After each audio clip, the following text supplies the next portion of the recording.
بنا نبدأ درسنا في هذه الليلة وفي هذه المناسبة وفي هذه الساعة بالبسملة. بسم الله الرحمن الرحيم. السلام عليكم ورحمة الله وبركاته. Waalaikumsalam warahmatullahi wabarakatuh. الحمد لله رب العالمين. إياه نعبد وإياه نستعين على أمور الدنيا والدين، والصلاة والسلام على خير الورى في البر والبحر أجمعين. اللهم صل على سيدنا محمد وعلى آل سيدنا محمد في العالمين إنك حميد مجيد. أما بعد. Bismillahirrahmanirrahim. Assalamualaikum warahmatullahi wabarakatuh. Saya sangat berharap channel Arabia TV ini memberikan manfaat yang sebanyak-banyaknya, sebesar-besarnya, dan juga seluas-luasnya untuk semua kalangan. Namun saya juga paham sebagian dari penyimak channel Arabia TV ini ada yang kemampuan berbahasa Arabnya masih dasar, bahkan sangat dasar, sehingga sebagian video yang ada di channel ini tidak bisa dipahami dengan baik sebagaimana mereka yang sudah punya kemampuan dasar yang cukup bagus.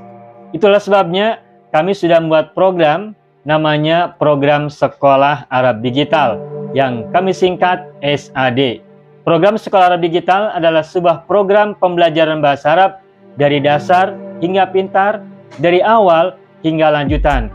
Belajarnya secara bertahap, secara sistematis, mudah dipahami, mudah dicerna, dan juga mudah dipraktekkan serta bertarget.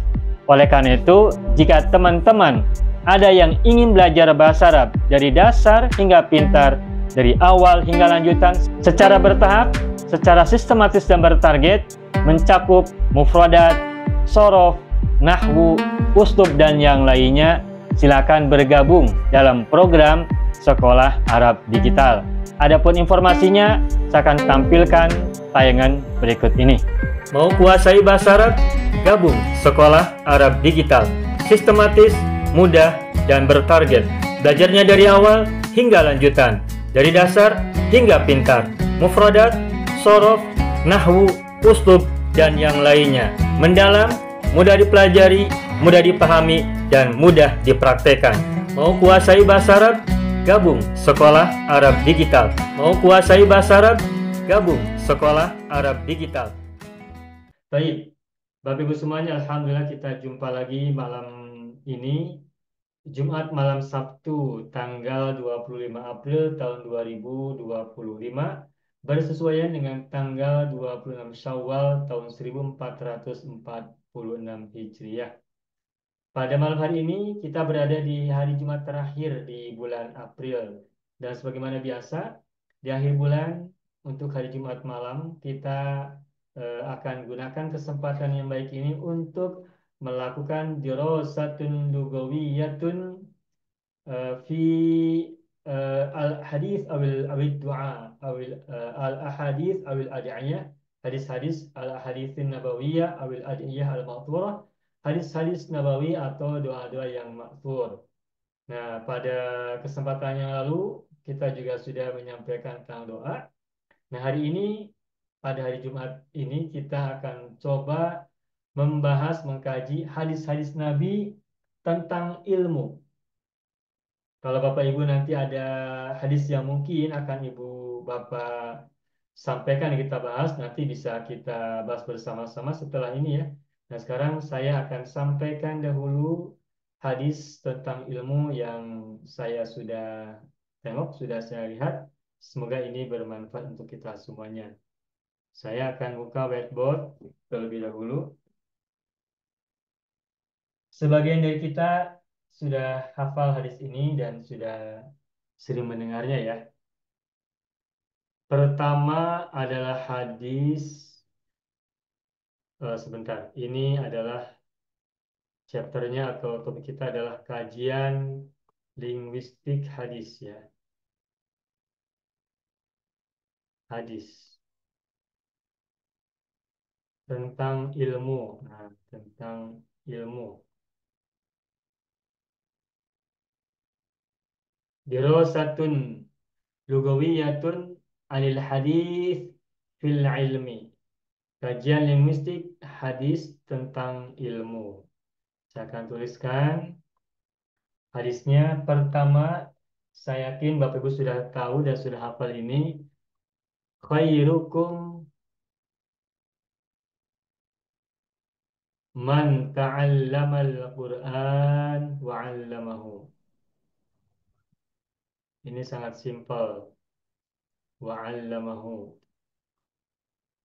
Hadis ini singkat saja, pendek saja, dan karenanya kita insya Allah sudah hafal dengan baik. Khairukum man ta'allamal Qur'ana wa 'allamahu. Ada yang tertinggal, ada yang terlewat. Man ta'allamal Qur'an wa 'allamahu.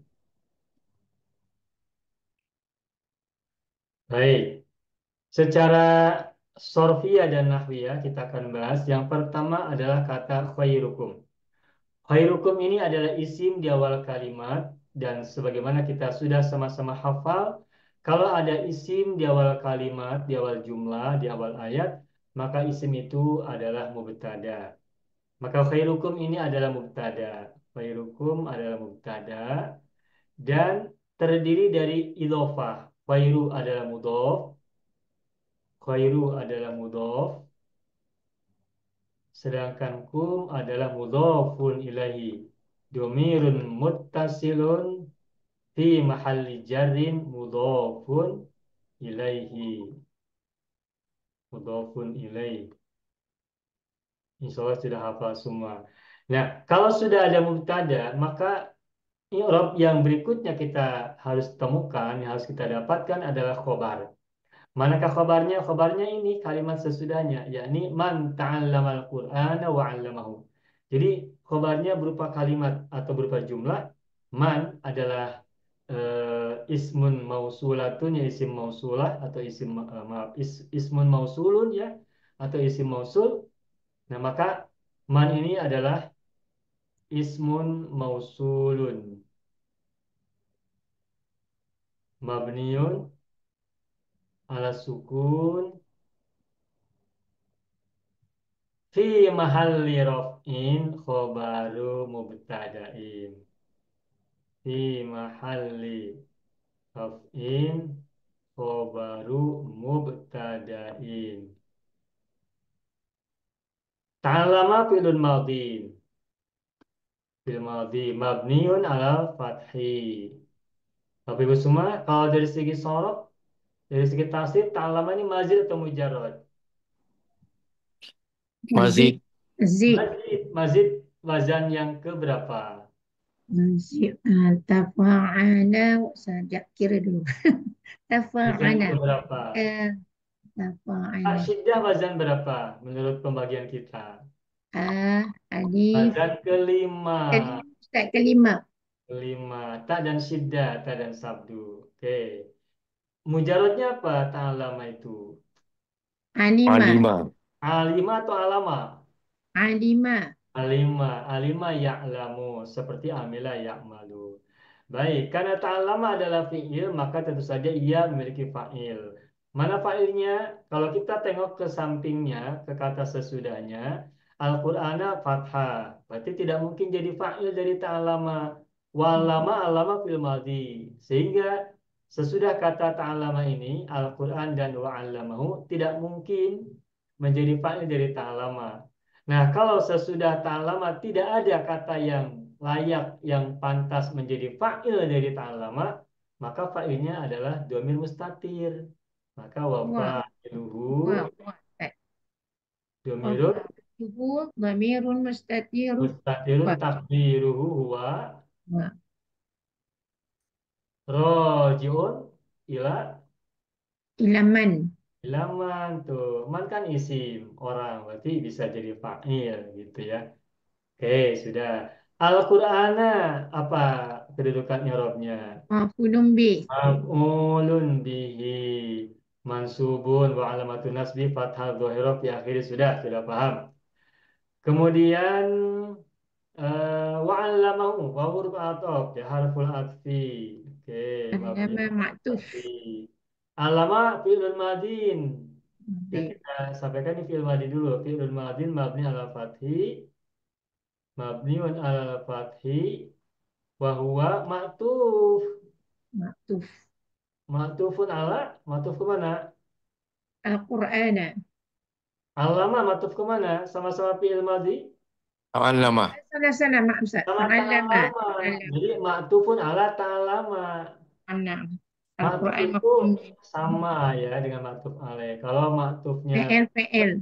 fi'il betul, maka ma'tuf alaihnya juga fi'il begitu. Bahkan kalau ma'tufnya itu fi'il madi, ma'tuf alaihnya juga fi'il madi begitu. Nah, sebagaimana ta'alama fa'ilnya kembali ke man, maka alama sebagai ma'tuf dari ta'alama fa'ilnya sama. Maka kalimat berikutnya wa fa'iluhu dhamirun mustatirun Takdiruhu. takdiruhu huwa Huwa. rojun ila ma. Man.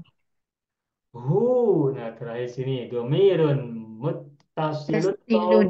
mustatirun. Hu. Domir muttasil ya. Naam. Domirun muttasilun fi mabniun ala dhammi fi mahalli nasbin Nasbin. maf'ulun bihi. Ya, maf'ul bihi ya. Naam. Ada domir mutasil setelah fi'il, berarti domir mutasil itu adalah maf'ul bihi. Sudah selesai, simple, sangat sederhana dan sangat mudah. Itu dari segi sorof dan nahwu. Oh ya, alama mazid juga ya. Mazid wazan berapa itu? Alama. Mazid wazan Tiga, ketiga. dua, tiga Ustaz. Wazan ketiga, tambahan syiddah atau sabdu pada ain fi'il. Coba, ada yang sudah tahu artinya? Khairukum man ta'allama al-Qur'an wa 'allamahu. Maknanya apa? Sebaik-baik di antara kamu adalah orang yang belajar Al-Quran dan mengajarkan akannya. Mengajarkan akannya atau mengajarkannya? Sebaik-baik kalian atau orang terbaik dari kalian? Boleh begitu. Sebaik-baik kalian, sebaik-baik kamu, atau boleh juga begini, orang yang terbaik di antara kalian adalah orang yang mempelajari Al-Quran dan mengajarkannya. Nah, kemudian kita sudah paham ini ya makna secara letterlock ya, secara literal kita sudah paham. Orang yang terbaik di antara kalian menurut hadis ini adalah orang yang mempelajari Al-Quran dan mengajarkannya. Nah, kemudian kita coba bahas secara makna. Mempelajari itu apakah satu macam? Tentu saja ada banyak macam. Dari yang tingkatan paling sederhana, paling bawah, paling rendah, terus menaik kepada yang lebih tinggi, pada yang lebih tinggi, dan seterusnya sampai tertinggi yang bisa kita capai. Maka makna dari ta'alama itu mencari ilmu, mencari pengetahuan tentang Al-Quran. Bukan hanya membaca, bukan hanya memaham, bukan hanya menghafal, tetapi juga mencari ilmu pengetahuan yang ada dalam kandungan Al-Quran. Ketika kita bisa baca, itu adalah ilmu baca Al-Quran. Sedangkan di sini juga kita ingin memahami itu bukan hanya belajar tentang baca Al-Quran, tapi juga memahami apa ilmu yang terkandung dalam Al-Quran. Nah, tentu saja syarat pertama untuk bisa mempelajari Al-Quran itu agar kita melihat Al-Quran sebagai ilmu pengetahuan, bukan semata-mata bacaan, maka yang pertama jelas, makanya kita harus belajar bahasa Arab dahulu yang pertama. Ditambah dengan ilmu-ilmu bantu yang lain, ada ilmu asbabun nuzul, ada ilmu tentang makna, dan sebagainya, dan sebagainya. Maka ketika kita ingin mendapatkan peringkat orang yang terbaik di antara manusia, maka kita mesti menjadikan Al-Quran memberikan kepada kita ilmu pengetahuan. Nah, kalau kita mempelajari Al-Quran tapi belum mendapatkan ilmu pengetahuan dari Al-Quran, maka kita belum masuk dalam kategori khairukum.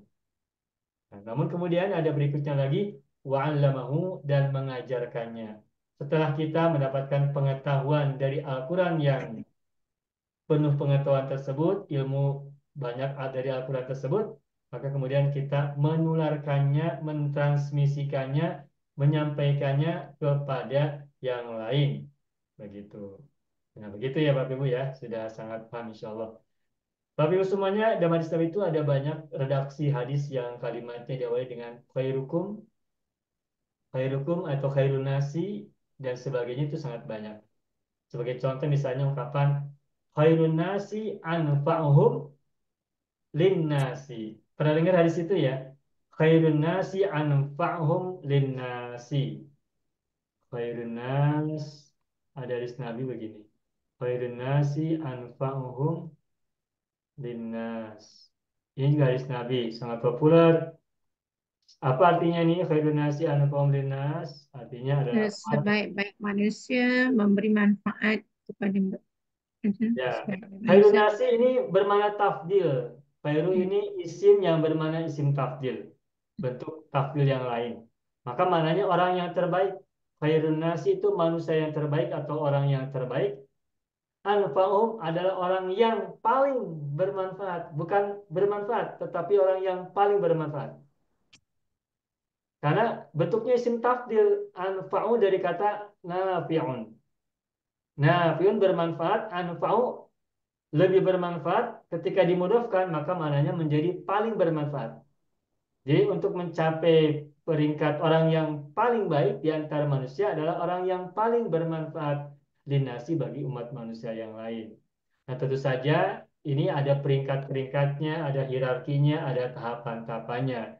Tentu saja apa namanya yang maksud terbaik yang paling bermanfaat itu secara mudahnya adalah orang yang memberikan manfaat untuk orang lain.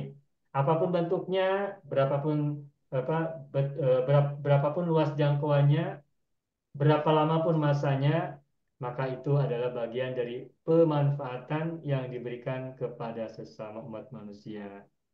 Khairun nasi anfa'um nasi. Nah, dari hadis ini kita bisa lihat betapa Rasulullah itu banyak menyampaikan hadis itu dengan kalimat khairun nasi, khairukum, khairul a'mali dan sebagainya.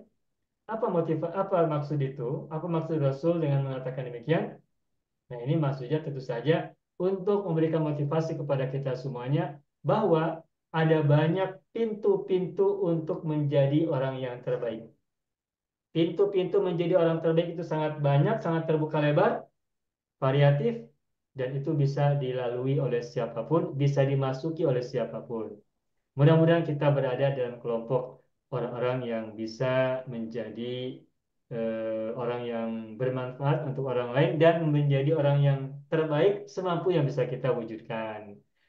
Ketika kita mampu mempelajari Al-Quran dan mengajarkannya, kita lakukan itu. Ketika kita mampu menjadi orang yang paling bermanfaat, juga kita lakukan. Terus begitu, sesuai dengan anjuran Rasulullah. Mudah-mudahan. Amin. Ya Rabbal Alamin.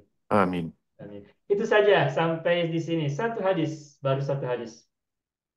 Ustaz, Ya, silakan Ibu. nak tanya sedikit Ustaz, hadis yang Ya, kedua tu Ustaz. Khairun nasi anfa'ukum din nasi tu Ustaz. ya. Macam mana kita nak membezakan antara sebab kalau fi'il madhi nafa'a yan nafa'a yanfa'u ya Ustaz. Betul. Nafa yang fa'u benar. Macam mana kita nak membeza takut tersalah yang sedangkan anfa'u di situ dia bukanlah fi'il mudhari' tetapi dia adalah isim tafdil. Macam mana Ya. kita nak bezakan Ustaz? Oke, baik. Bagaimana kita membedakan anfa'u ini apakah ia sebagai isim tafdil ataukah sebagai fi'il? Baik. Coba lihat dari segi tasrif ya. Anfa'u ini isim tafdil dari kata nafi'un. Isim fa'ilnya adalah nafi'un. Nah, nafa'a fil madinya, nafi'un fil madinya adalah nafa'a, mudhari'nya adalah yanfa'u. Baik. Yanfa'u ini domirnya apa? Wah, Dua. Kalau kita tukar yanfa'u ke domir ana, bagaimana kita mengatakan?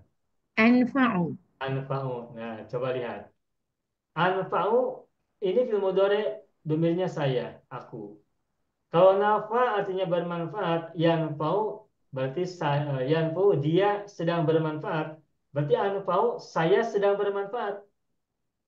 Lalu dalam kalimat hadis tadi, khairun nasi anfa'uhum, kalau dari segi kata ini mungkin ada di antara kita yang memahami bahwa anfa'u ini adalah aku bermanfaat, fil mudhari. Kalau dari segi sorof, ini anfa'u isim tafdil sama dengan anfa'u fil mudhari dhamir ana. Betul tidak? Iya.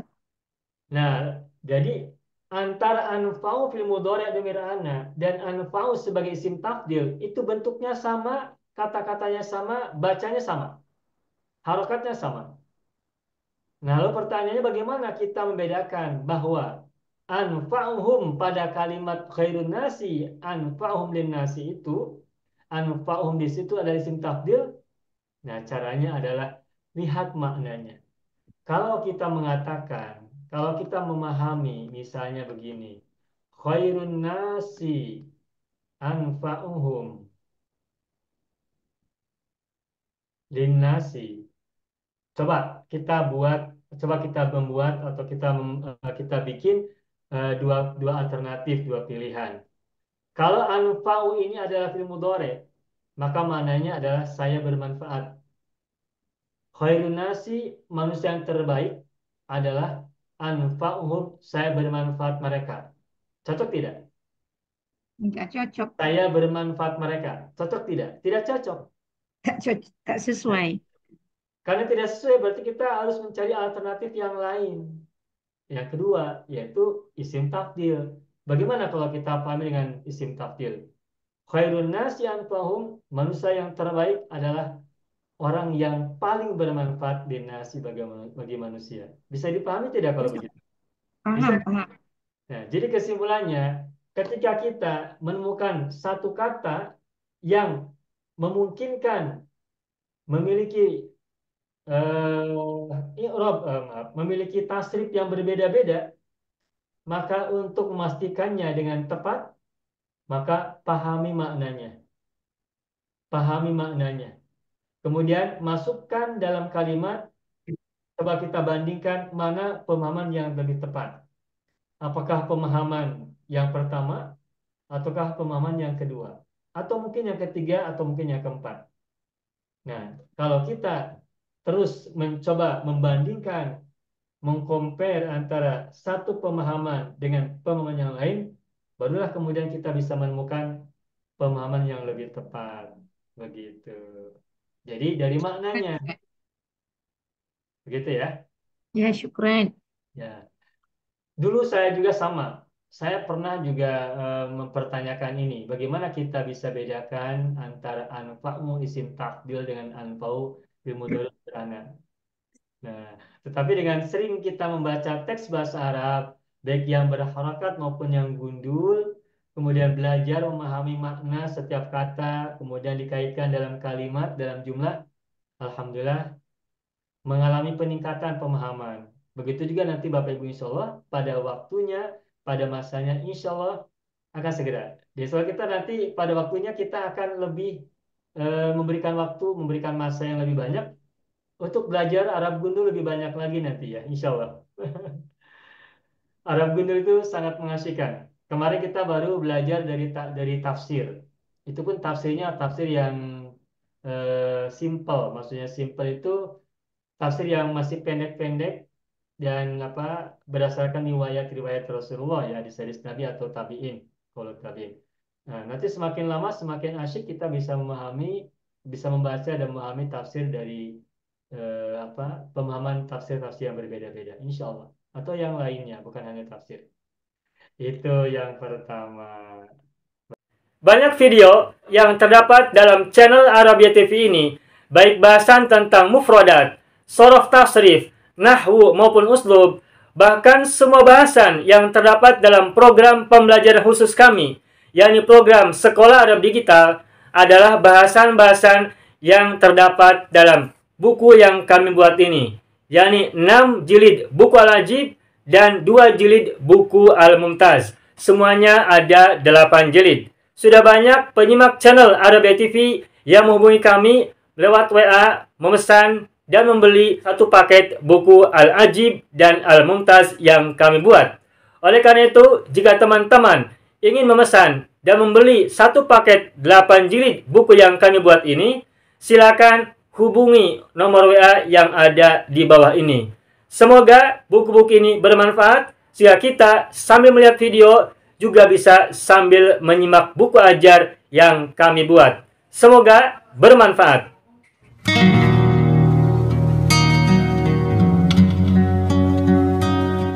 Mau kuasai bahasa Arab? Gabung Sekolah Arab Digital. Mau kuasai bahasa Arab? Gabung Sekolah Arab Digital.